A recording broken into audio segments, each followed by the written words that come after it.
The clatter of forks stopped. The air in Rosario's turned to ice. Nikiko Valente's hand, scarred from 1,000 battles, began to tremble as a small, thin finger traced the ink on his skin. He looked into Gianna's eyes and didn't see an enemy. He saw the ghost of the woman who once stitched his wounds in a basement while the world hunted him down. 18 years of power, wealth, and blood vanished in a heartbeat, replaced by the crushing weight of a promise kept. This is the moment a predator realized he was the guardian, and the girl he ignored was the only reason he was still breathing. The air at Rosario's turns leaden on this Tuesday when 6-year-old Innocence confronts the city's coldest killer. Her quiet words strike like a match in a gas-filled room. "Excuse me, my Nana has that same mark." Silverware rings against porcelain, breath catches, and New York's master of shadows finds his world stalling. Flower dust dances in the dim light as old Mr. Constantino, 68 years deep in his craft, wipes his marble counter for the 10,000th time. He hums a fraying melody, believing in the safety of a slow evening, blind to the tragedy crawling toward his doorstep. Then there is little Gianna, a 6-year-old tangle of wild curls and eyes that see far too much for her age. She radiates a fierce, unpolished joy despite the frayed edges of her sneakers and a backpack held together by nothing but stubborn hope. Amelia, her mother, survives on the fumes of 3 different jobs, starving herself so her daughter can taste a single glass of milk. Tonight, Gianna's dinner is just warm dairy, a quiet, heart-wrenching indictment of the hollowed-out American dream. Outside, the October gale screams through the alleys, but inside, the floorboards begin to weep under a heavy, rhythmic vibration. A deep, mechanical growl rumbles through the building's iron ribs just before the first beams of white light cut through the city's soot. 3 ink-black SUVs glide to the curb with the silent lethality of a funeral procession. Constantino's face turns the color of ash as he whispers one name, a word that sounds like a death knell. Valente. Here, that name means you look at the floor and pray for mercy. Every diner suddenly finds their plate fascinating, terrified the reaper might glance their way. 6 shadows detach themselves from the dark. Sharp suits, the scent of expensive tobacco, and an aura of absolute crushing power. They bring the winter in with them. A young couple is frozen like a photograph, while 72-year-old Miss Peggy grips her purse as if it were a lifebuoy in a storm. The room tries to vanish into the wallpaper, yet Gianna remains, a tiny beacon of light, ignoring the gravitational pull of the killers. Crayon in hand, she watches these monsters with the simple wonder of a child at the circus. Then, the center of the storm enters. Nikiko Valente, 36, the ghost of his bloodline. He walks with a surgical grace, his steel-colored eyes dissecting the room's every weakness. Cloaked in charcoal wool, he settles into his chair, and a shifting cuff reveals the brand, a crowned lion. It is a shield for the loyal and a headstone for the rest. With a ghost of a gesture, 2 fingers raised, he calls for 6 espressos, his silence shattering the room. Constantino is a vibrating wreck, but Gianna is transfixed. She stares at the golden beast, burned into his skin as if it were a fallen star. Terror cannot find a home in her. She looks at the city's most haunted man through the lens of pure, unblemished awe. The logic is simple. She has seen this ghost before. It is the same crest that lived on the arm of the woman who sang her to sleep. This little girl, standing in her worn shoes, is about to break 18 years of silence and freeze the blood of murderers. Watch the frame shift now. Gianna puts down her coloring and starts toward the most dangerous chair in Manhattan. Brace yourselves, for we are about to witness the moment a child's light touches the jagged pieces of a monster's heart. Gianna slides from her stool, her thin soles making no more sound than a falling leaf. She walks past a dozen people screaming silent warnings, moving toward the table that everyone else treats like an open grave, guided by a single burning memory. Each tiny footfall echoes like a gunshot in the suffocating quiet of the cafe. Constantino's hand is clenched so hard his knuckles look like white stones, his voice trapped in his throat. He is a man caught between his soul's duty and his body's fear. He manages a broken, whispered gasp of her name, but she has already reached the edge of Nikiko's world. She looks up at this mountain of cold stone and smiles without a flicker of doubt. Then she speaks the words that change everything. Her voice sounds like a bell in a tomb. "Hey, mister, my grandma has a tattoo just like yours." The air pressure in the room bottoms out. Every killer at the table freezes into a statue, as if the concept of time has been executed on the spot. The world stops turning. Tommy's hand is already creeping toward the steel tucked against his ribs, a reflex born of years guarding the throne. His heart hammers against his chest as he waits for the one look that will tell him to end her. Frankie shifts his massive weight, turning himself into a human wall for his boss. He searches for the trap, unable to understand how a child could speak of the Valente lion as if it were a common street drawing. A fork hits the floor with a sound like a thunderbolt. The guards have turned to marble. 6 apex hunters are staring down a single, messy-haired girl standing in the edge of the dark, waiting for the one word that will decide if she lives. Nico is the last to move. He shows no shock, only a slow, heavy turn of his head, his jawline like a fortress, his cold gray eyes pin her with a terrifying, precise focus. Outside the glass, the very earth seems to stop spinning. He lets the silence bleed for 3 brutal seconds. Then a low, rasping growl. "What did you just say about your grandmother, little girl?" Gianna doesn't even blink. She is the only person in the room whose breath is still soft and steady. She thinks he just didn't hear her. With the infinite patience of a child, she holds up her own small wrist to show him. This is the sacred ground where Grandma Ruthie's ink lived before time turned it into a blur of blue and gray. My Grandma Ruthie has that same lion. The crown, the swords. She told me it was a gift from a long, long time ago. She smiles with a tragic pride, revealing a blood secret while the ceiling fan continues its lazy, indifferent circle above. Every heart in the room misses a beat. Nico searches her face for a lie, but finds only the terrifying purity of the truth. He realizes she isn't a weapon, she's a ghost. He lets out a long, ragged breath that sounds like tires on wet gravel. He drops his voice to a whisper that vibrates in the marrow of their bones. "Tell me her name." Gianna doesn't hesitate. Ruth Ward. The name hangs in the air like a spirit, and the entire world outside the cafe seems to turn to ice. The name hits the table like a lead weight. Big Sal, a man whose heart was buried 55 years ago, flinches. The frantic tap-tap-tap of his gold ring against the wood is the only sound. A crack in the armor of a man who is supposed to be stone. The sound is like a gabble in a silent court. "Ward," Sal breathes, the word tasting of old blood and history.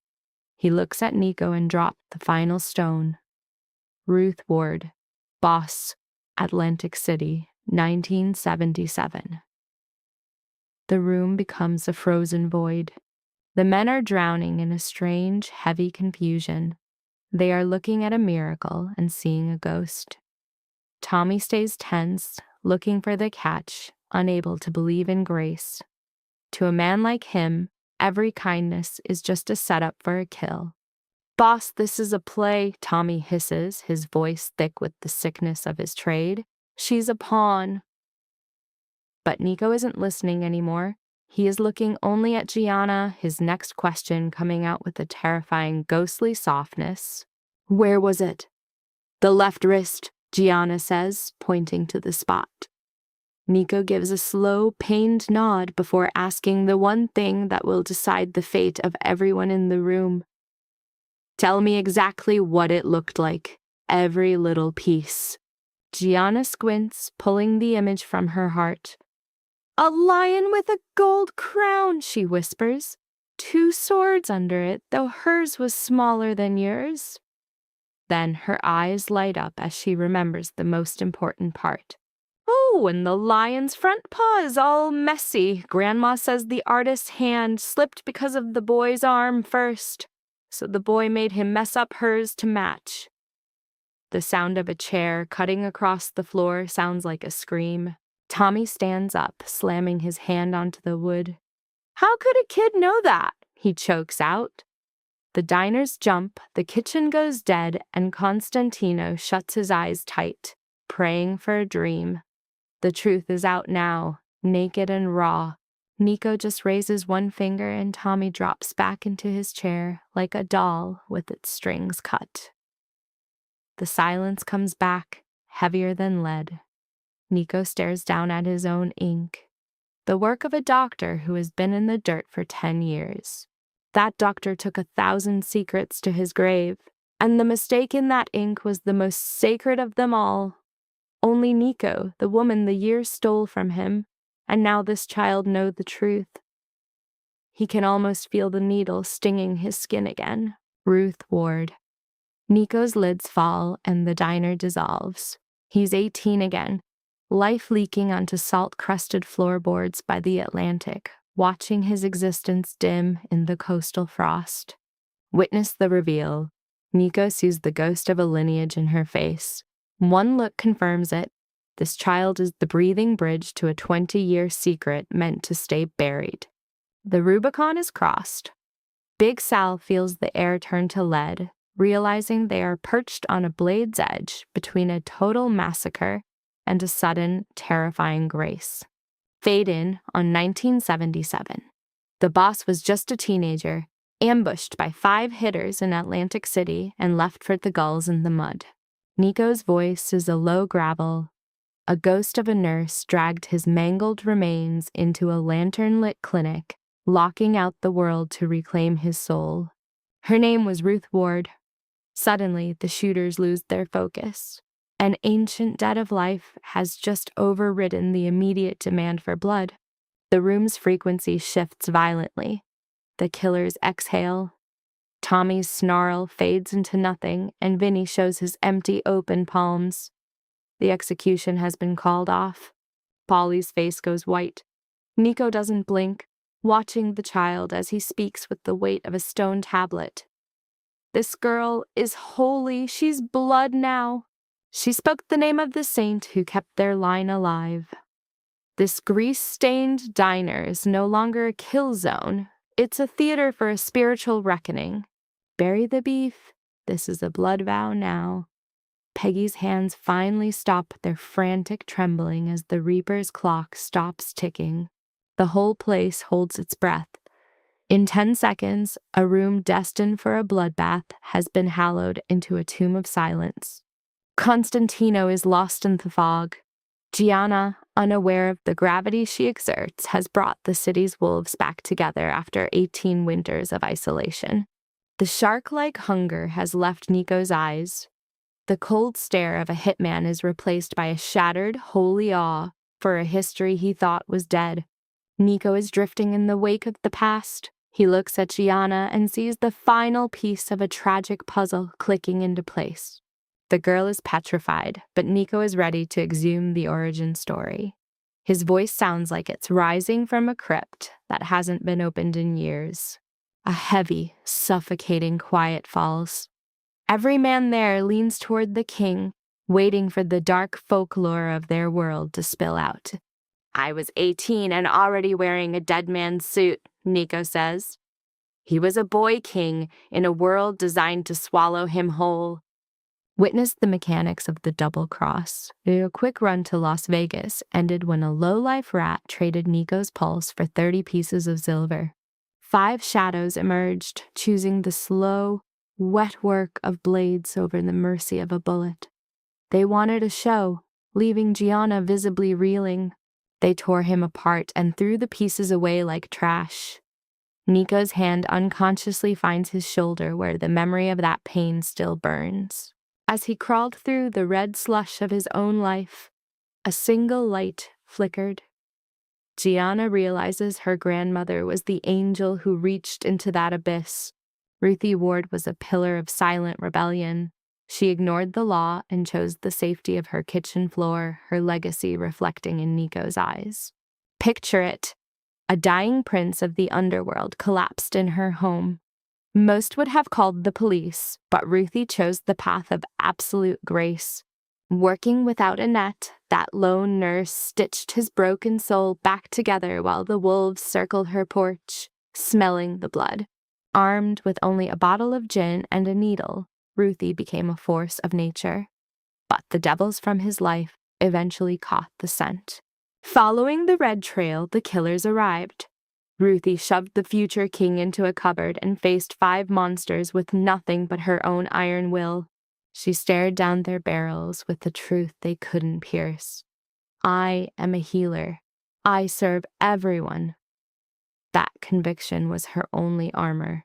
The lie worked. Ruthie kept him safe for 4 days as the world burned outside, a story that makes even Big Sal's skin crawl. Nico offered her a kingdom for his life, but Ruthie didn't want a dime, and Gianna can see the sheer strength of her bloodline in that refusal. So Nico gave her the family mark. In their world, that ink makes you a god, someone the hand of violence can never reach. She's the only civilian to ever wear that crest. Gianna's tears are falling now as Nico prepares to drop the final, devastating truth. Nico remembers leaving at first light, every step a chorus of pain, as he walked through the fire to meet his fate. Then the shift happened. At the door stood a 9-year-old girl with a backpack, watching him with the eyes of a stoic veteran. She was Ruthie's own flesh and blood. In that quiet moment, Nico swore that if her line ever needed a wall, he would be the stone.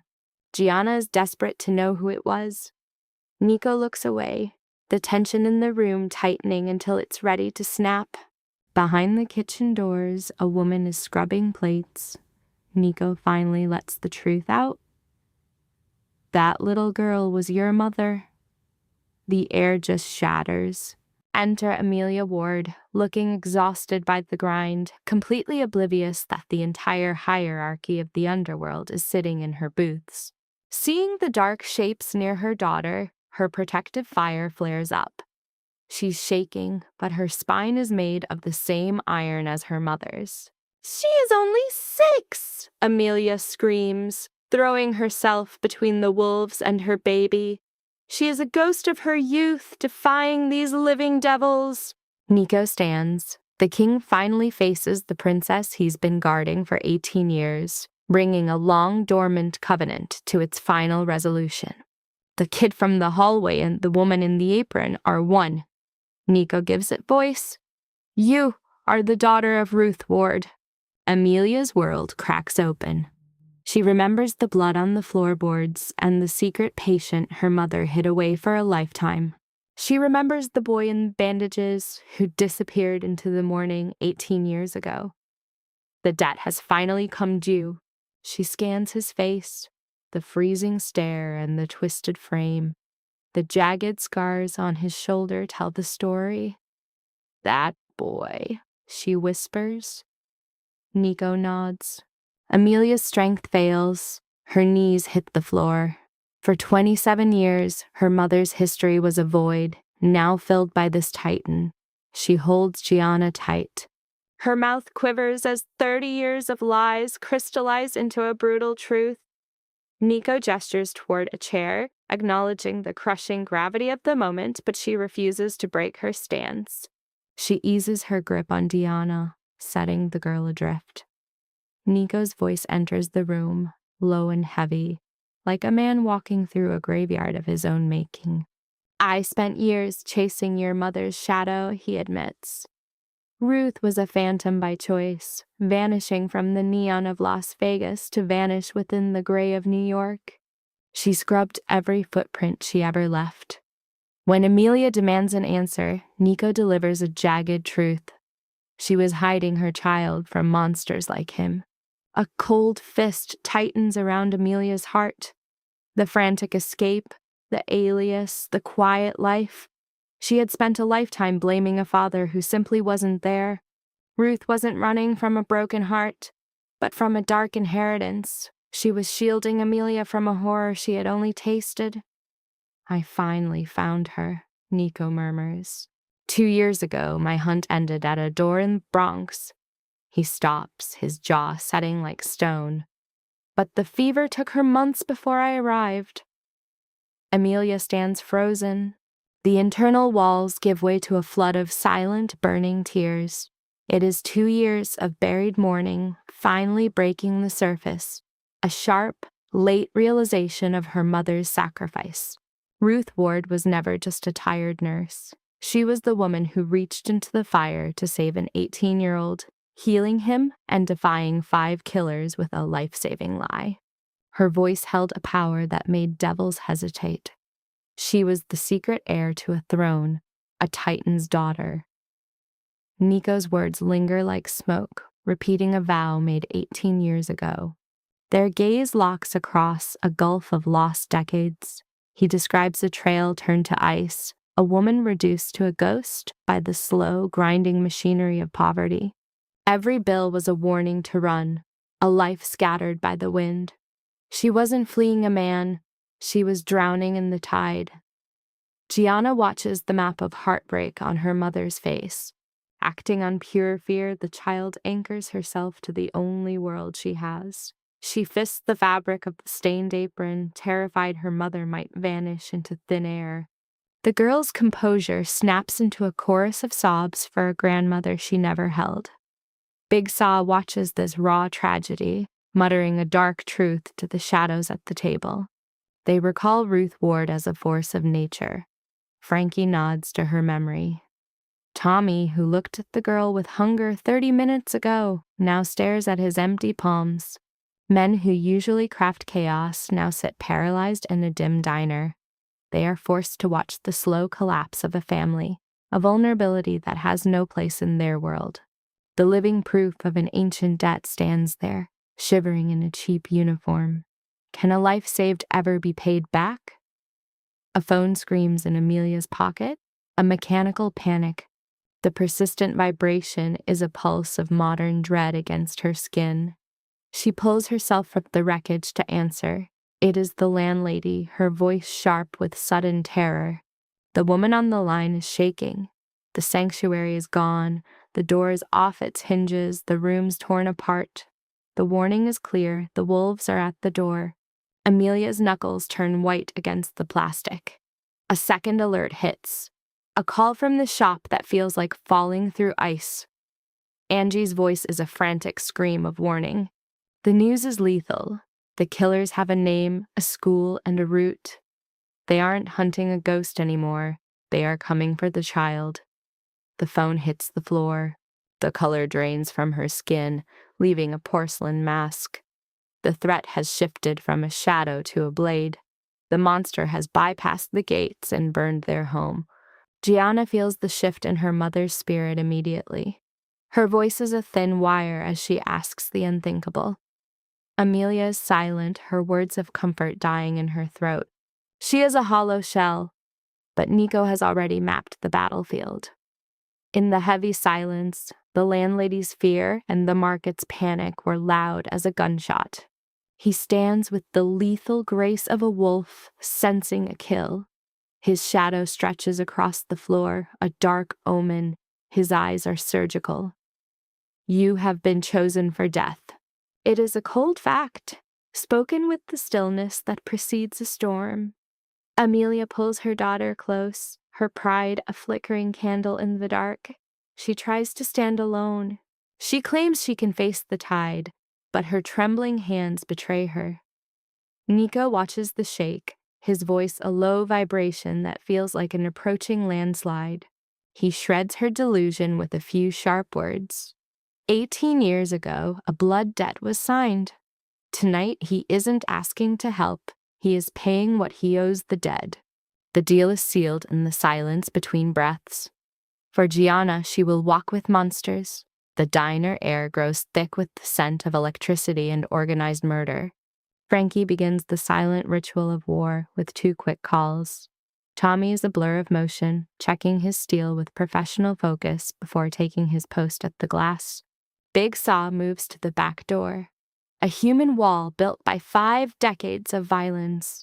Vinny and Polly speak in the silent language of shadows, securing the perimeter. The owner watches his diner turn into a fortress in 30 seconds.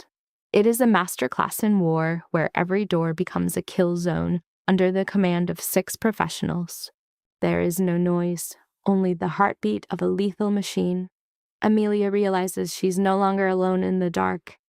Outside, 3 black engines roar to life like hungry beasts. The rumble of the motors shakes the floor, a pack growling in unison. Nico leads the way, his presence a shield of dark power protecting them from the coming night. Small fingers grip a mother's palm as they reach the black convoy under the yellow lights. They move as one, Polly leading the way, his eyes hunting for a target. Nico takes the center car, the heart of the storm. Frankie takes the lead while Tommy and Vinny guard the rear. They have built a steel coffin to keep the girls safe. The cars cut through the neon veins of the city, a dark tide in a sea of light.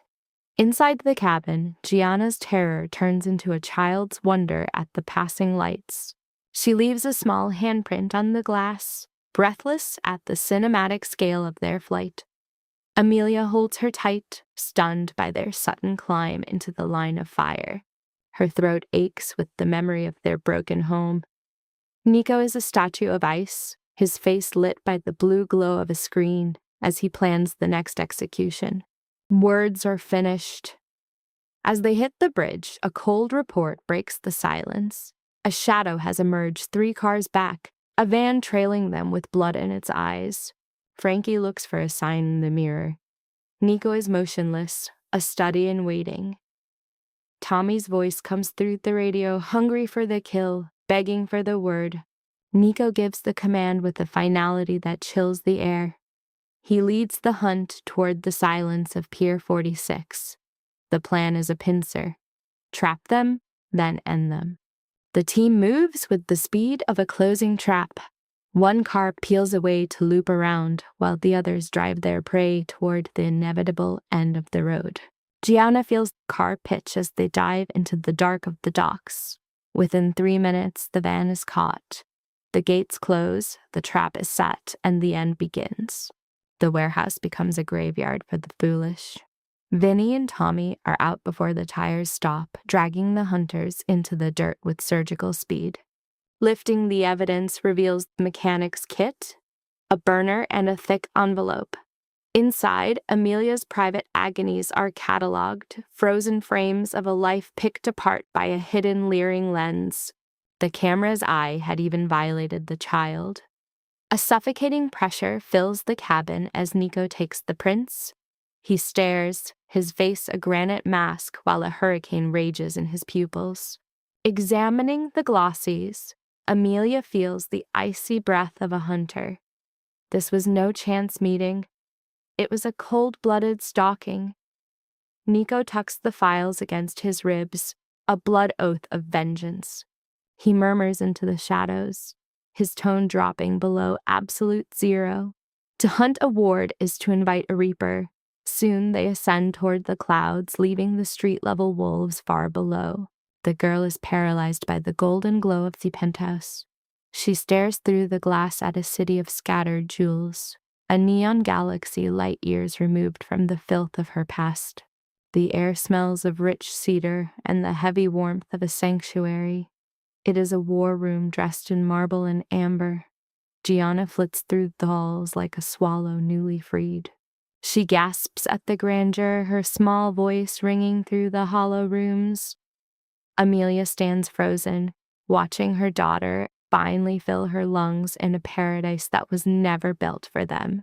Gold means nothing compared to a full stomach. For a 6-year-old, a stocked pantry is a miracle from God. Nico enters last, his quiet commands drawing the blueprints for the coming slaughter. As the bolts lock, he peels back his layers, showing the Valente crest etched into his skin. Surveying his lonely empire, he offers Amelia a ghost of peace. Safety bought at a terrible price. He points to the master suite, leaving the work to Frankie. Stunned into silence, Amelia guides Gianna toward a steaming tub and silk. The child, drugged by luxury, slips into a dazed sleep. 20 minutes pass before Amelia finds the girl painting dreams on glass with a stubby crayon. Nearby, Nico's voice is a low, lethal hum, spinning a web of shadow and blood over his phone. Feeling her gaze, he cuts the line. The girl refuses to fade, holding up her art with a simple whisper, "It's you." She shows him a man in sharp wool wearing a broken halo. "Is this me?" he asks, his fingers hovering over the wax. When asked about the light, she calls him a guardian angel made of ink. He vanishes into the shadows. Behind his frozen stare, a single tear dies against the glass. One moment of mercy before the killer returns. Amelia sees the transformation, the city's greatest beast undone by a child's simple hand. Heavy with pity, Amelia watches Nico touch the sleeping child with the trembling care of a man who forgot how to be kind. He seeks the balcony's bite. She follows, bound by scars. In the freezing wind, she asks the question, "Is this for her mother?" Nico looks at the rising river mist, his voice thick with the crushing weight of a debt that cannot be paid. "The world called me a monster at 18, but your mother saw only a broken boy." His voice cracks. "I haven't felt that kind of light since the day she was taken from us." He turns to her, his psychological walls crumbled to dust. "Until your daughter looked at me tonight." Amelia's composure fails, her tears a tribute to the beautiful tragedy of his lonely life. He allows her the mercy of silence until his iron mask returns. "I will erase Maddox. When the sun rises, your life as a rat in a hole is finished for good." When she pushes back against his money, he snaps that this is about blood, not business. Walking past, he whispers that her mother deserved better, and so does she. Sunlight bleeds into the fortress. Gianna is a statue of peace, her small hand clutched around a silver lion. A fragment of a gilded world she is only just beginning to touch. Amelia watches the girl's steady chest from the kitchen. The quiet dies at 7:15 when the elevator chimes, signaling the arrival of the inner circle. Frankie, Tommy, and the killers. The men look like ghosts of war. Nico sits at the head of the table, staring into black coffee. Frankie drops a burner on the wood, his face a map of grim news. He hits play. A boy's voice, thin and shaking, leaks their location, confirming the Valente pack is holed up in the sky. The betrayal is recorded in every high-definition stutter. The reply is cold. "Understood. Kill them tomorrow." Silence falls like a shroud. Tommy's eyes lock onto a new driver, a 3-month hire who is trying to melt into the wallpaper. Faced with the recording of his sin, the boy turns the color of ash, his eyes wide with the terror of a trapped rat. Nico refuses to even grant the traitor a glance. There is no cinematic screaming. Nico just taps his coffee cup. Frankie's hand falls like a tombstone on the boy's shoulder, offering a polite invitation to take a final walk.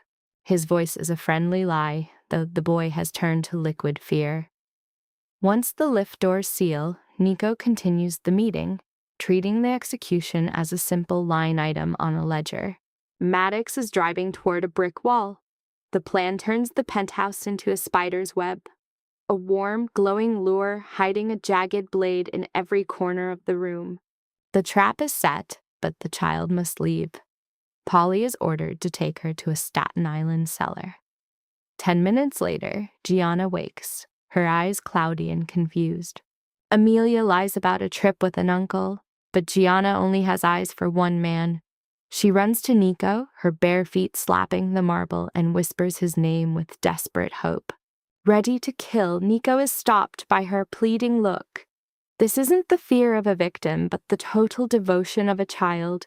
It is time to hunt the devils. Her wish to see him again leaves him paralyzed. Starved of a human touch for 36 years, he stands like a monument carved from the coldest mountain stone. He touches her hair as if she were made of thin ice. When the door shuts, the apartment feels like a grave, the silence pressing against the walls with physical force. Amelia doesn't move, her eyes fixed on the elevator with a predator's focus. Nico sees the frozen iron in her soul. She is a woman who has stopped running. She speaks of her mother's refusal to hide, bringing a ghost into the room. Her defiance strikes a chord deep in his chest, an old pain he thought was dead. He tells her she is her mother's twin. By 11 p.m., the home looks like a peaceful sanctuary, a total lethal lie staged for the eyes of a fool. A single light burns over the stove, shining on a pair of tiny sneakers.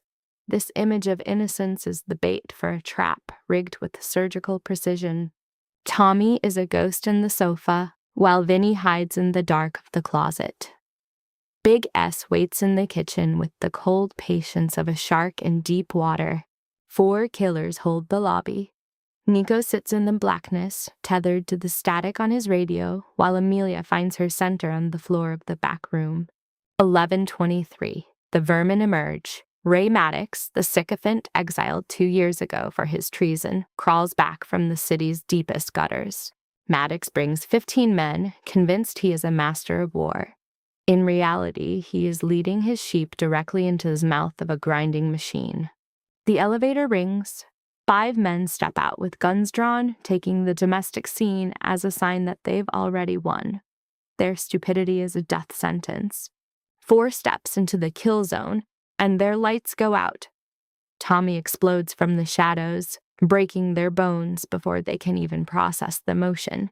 A flash of white light blinds the room. Big S begins the harvest, and Vinny appears like a phantom of red steel, killing every target before they can even scream.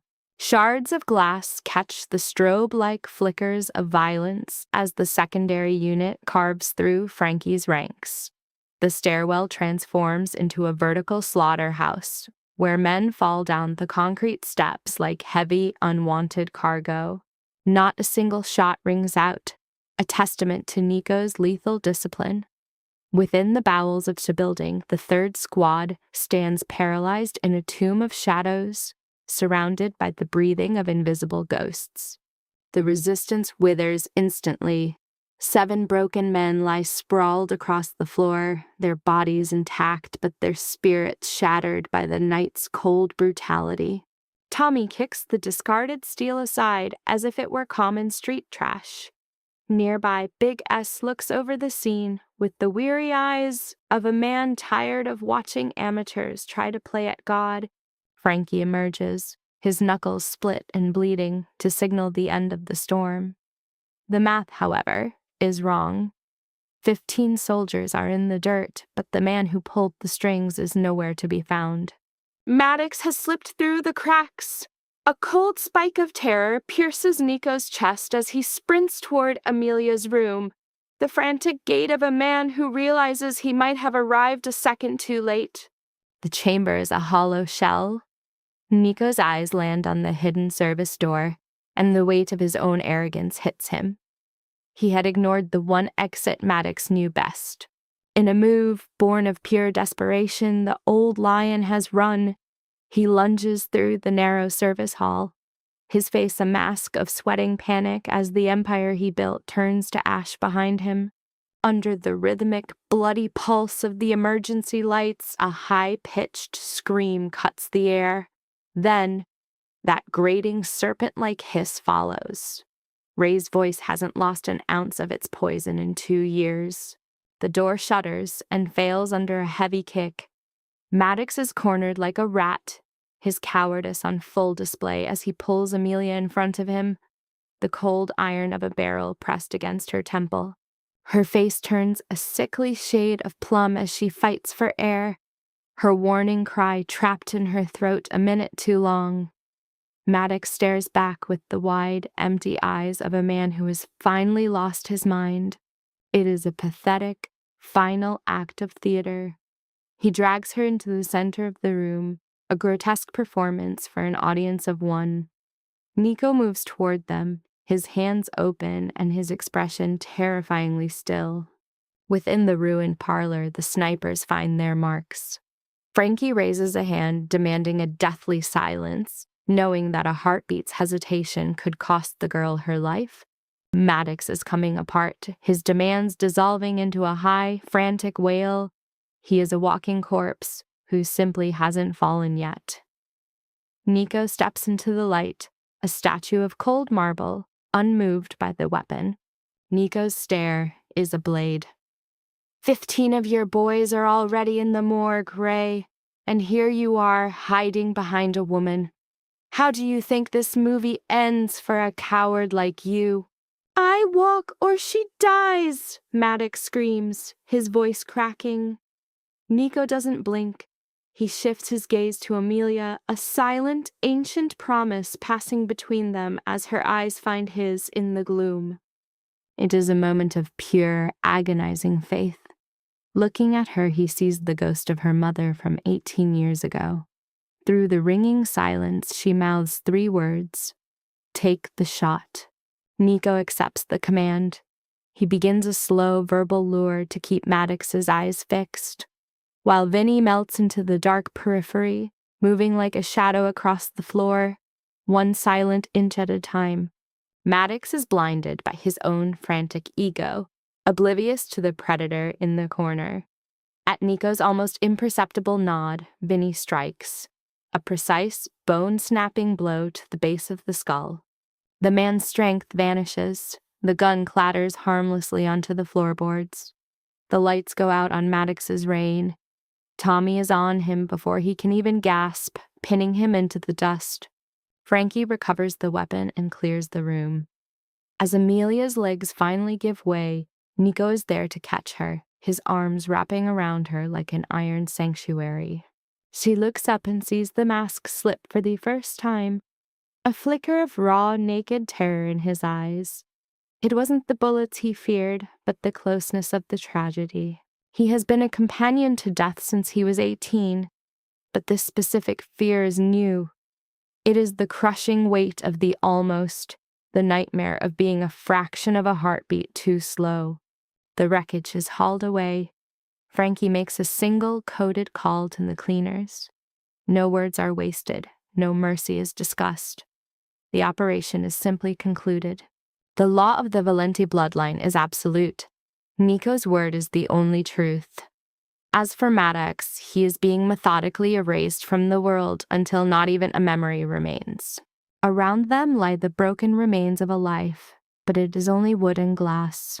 The real pillars of their world, the ones built on blood and loyalty, stand firmer than ever tonight. Amelia sits in the center of the ruins, her mind far away. Nico gives Frankie the order to bring the child. The long, hollow ache of their separation is about to end. 30 minutes of agonizing silence pass before the car pulls up. The door is thrown open before the engine dies. A high, desperate cry of "Mommy" pierces the quiet of the lobby. Amelia drops to the floor, pulling the child into her chest with a force that defies her exhaustion. Gianna is safe. In the brutal math of their world, that is the only number that counts. The darkness didn't win today. Nico sits in the shadows of the car, a silent god of war, while Frankie stands guard like a stone statue.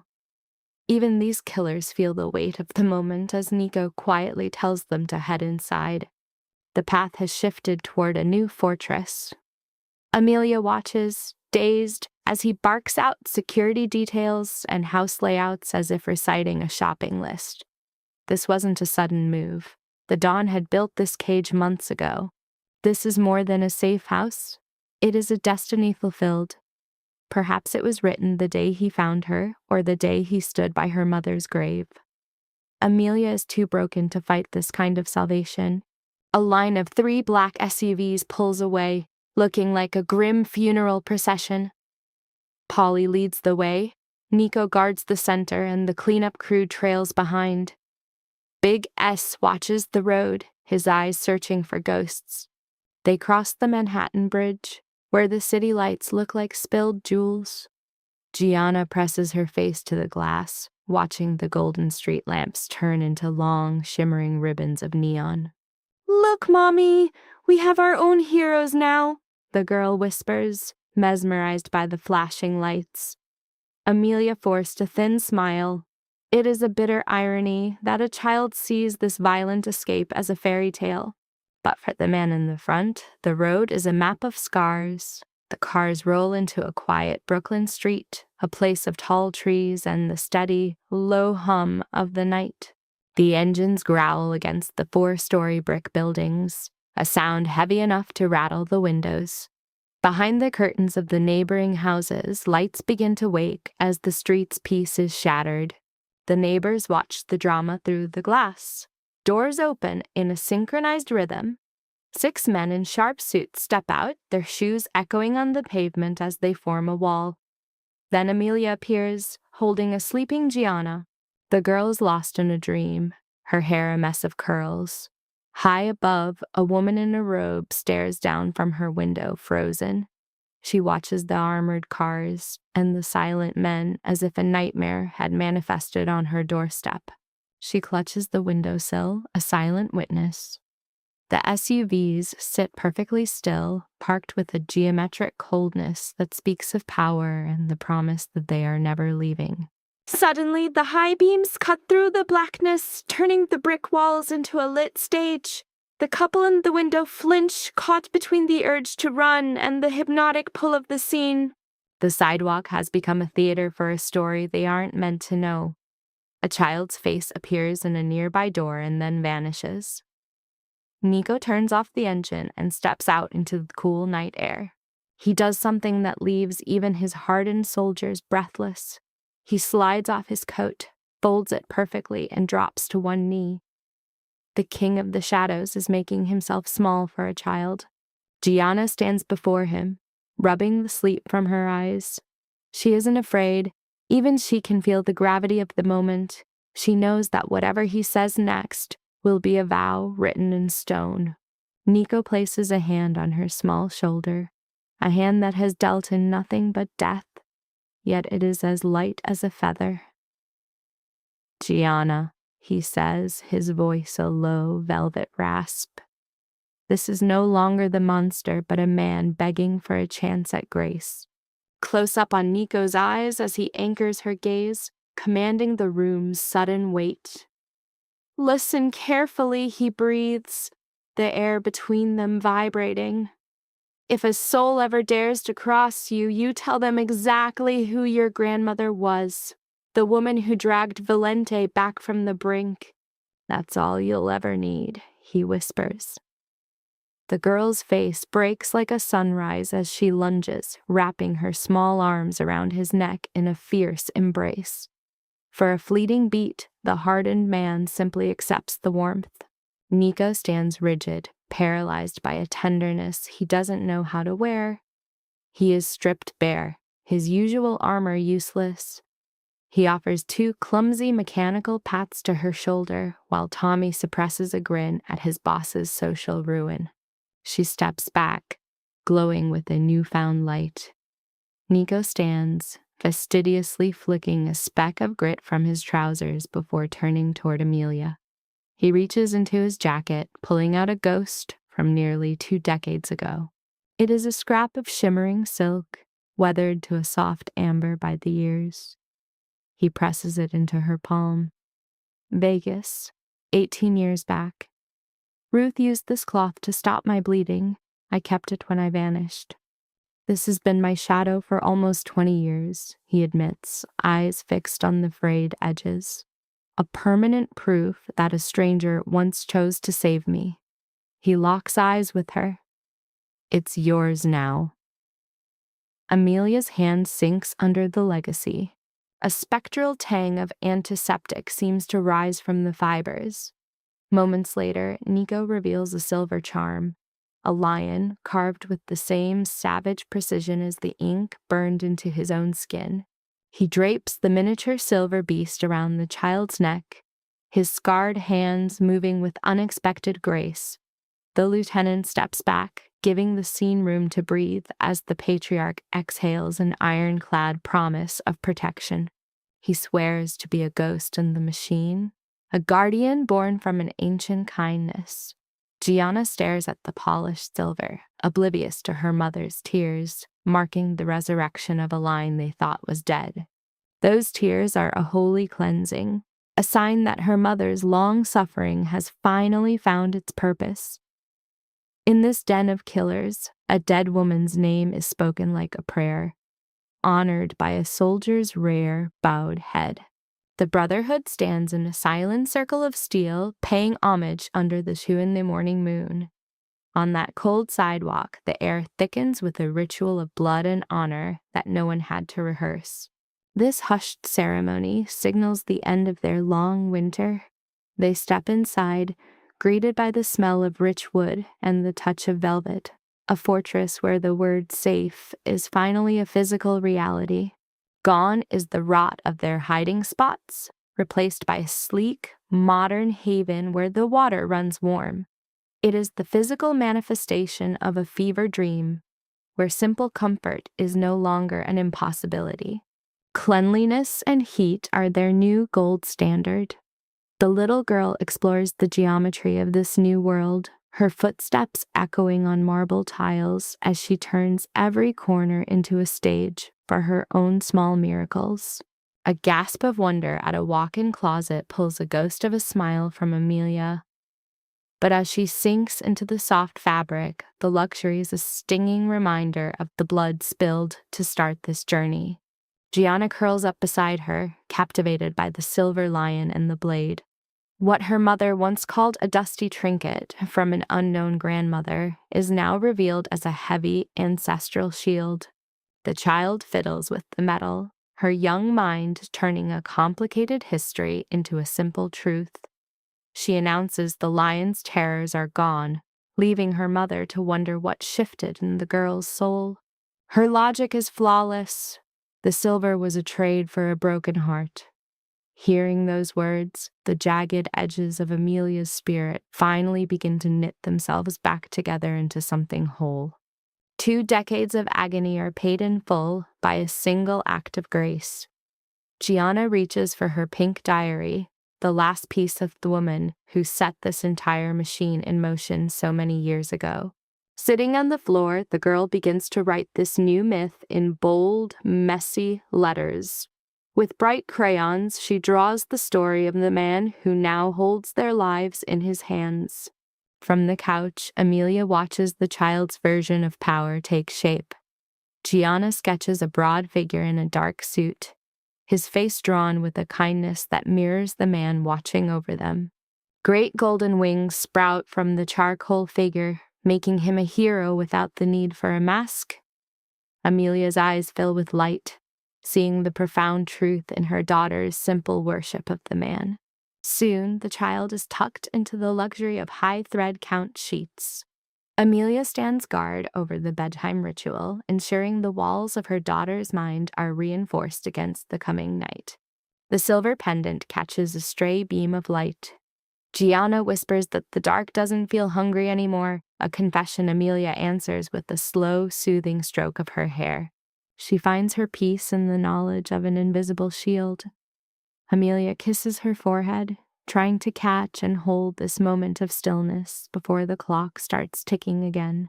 As the lights go out, a single sliver of moon highlights the silver predator gripped tight in the girl's small hand. Sleep finally claims her while the New Jersey wind rattles the window, unable to break the skin of this new, dark sanctuary. The city's low hum is cut by the growl of a powerful engine. Not a traveler, but a wolf pacing the perimeter to ensure his prize is untouched. In her dreams, the girl sends a silent thanks to the kingpin. Amelia watches her daughter's chest rise and fall, witnessing a peace she hasn't seen in a lifetime. She lingers until the breathing is deep and steady, her own muscles screaming with the memory of double shifts and the smell of industrial kitchens. Looking at the silver mark on her wrist, the tangled threads of her mother's secret life finally start to pull straight in the silence. For the first time in 18 years, the weight of debt and exhaustion vanishes, replaced by a smile that feels as light as the air. A heavy stillness settles over the apartment, broken only by the sudden, sharp glow of a phone on the nightstand. A message from an unknown number, 5 words telling her to lock the door and rest, signed with only a single heavy letter. She sends a brief reply before sliding the iron bolts home, finally letting her heart sink with the steady, safe rhythm of her daughter's breath.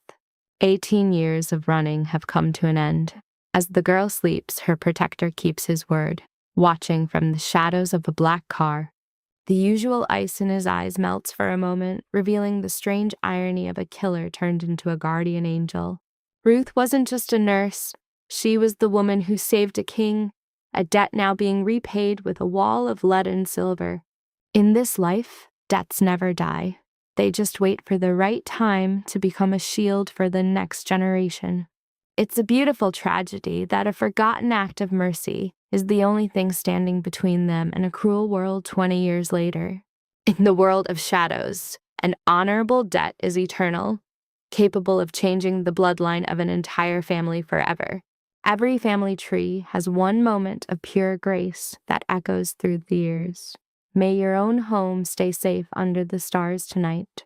Allow this journey of blood and kindness to finally find its rest.